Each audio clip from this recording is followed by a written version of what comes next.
आणि पनवेलचे आमदार प्रशांत ठाकूर यांनी बंडखोरी केल्याचं चित्र आहे। पनवेल महामार्गावरती खारघर इथे उभारलेला टोलनाका रद्द करा किंवा स्थानिक वाहनांना सवलत द्या या मागणीसाठी काँग्रेसचे आमदार प्रशांत ठाकूर आक्रमक झालेले आहेत। स्वतः प्रशांत ठाकूर सध्या आपल्यासोबत आहेत।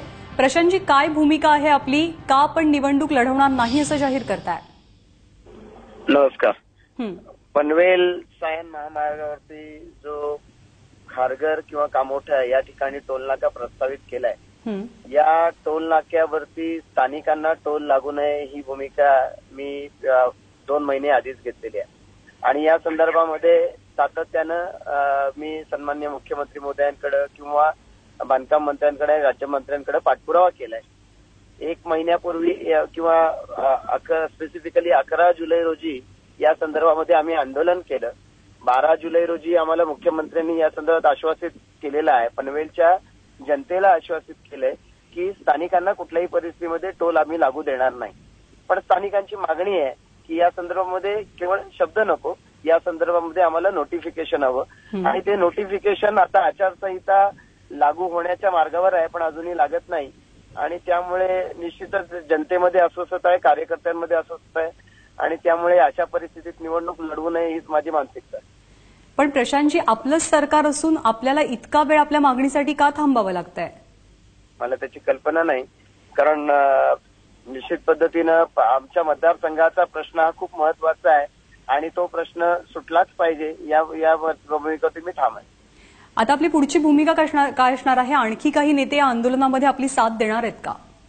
नाही, हे आंदोलन आम्ही स्थगित केलेलं होतं। टोल ज्या ठिकाणी उभा आहे टोल स्टेशन त्या परिसरामधली खूप मोठ्या प्रमाणाची जनता आहे, जिला वारंवार एक दुसऱ्या शहरामध्ये कामोठा, खारघर, कळंबोली या शहरांमध्ये जावं यावं लागतं आणि अशा परिस्थितीमध्ये जर टोल रोजच्या रोज द्यावा लागला तर ती लोक या शासनाला आणि शासनाच्या मध्ये सहभागी असणाऱ्या पक्षांना कुठल्याही पद्धतीनं माफ करणार नाहीत आणि त्यामुळे अशा परिस्थितीत काँग्रेस पक्षानं हा निर्णय टोल माफीचा घेतलाच पाहिजे असा माझा आग्रह आहे आणि जरी या संदर्भामधला निर्णय झाला नाही तरी या टोल हा काही केला लागणार नाही याच्यासाठी आम्ही आंदोलन करत राहू, त्यासाठी संघर्ष करत राहू। प्रशांतजी, आपल्या पक्षाकडनं आपल्याला आता काही आश्वासन देण्यात आलेलं आहे का? आपण घेतलेल्या भूमिकेनंतर कोणी बातचीत करण्यासाठी बोलवलंय, फोन केलेला आहे?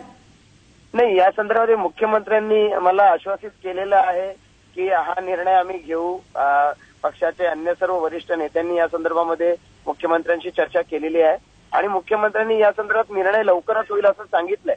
पण आता आचारसंहिता कधीही लागू शकते असं चित्र आहे आणि अशा परिस्थितीत जर निर्णय झाला नाही तर काय करायचं? प्रशांतजी, धन्यवाद। आपण एबीपी माझाकडे सविस्तर प्रतिक्रिया दिली त्या संदर्भात त्याबद्दल। तर टोल रद्द करा अन्यथा विधानसभेची निवडणूक लढवणार नाही असा इशारा पनवेलचे आमदार प्रशांत ठाकूर यांनी दिलेला आहे। या आशयाचं पत्र त्यांनी सोनिया गांधी यांनाही दिलं आहे।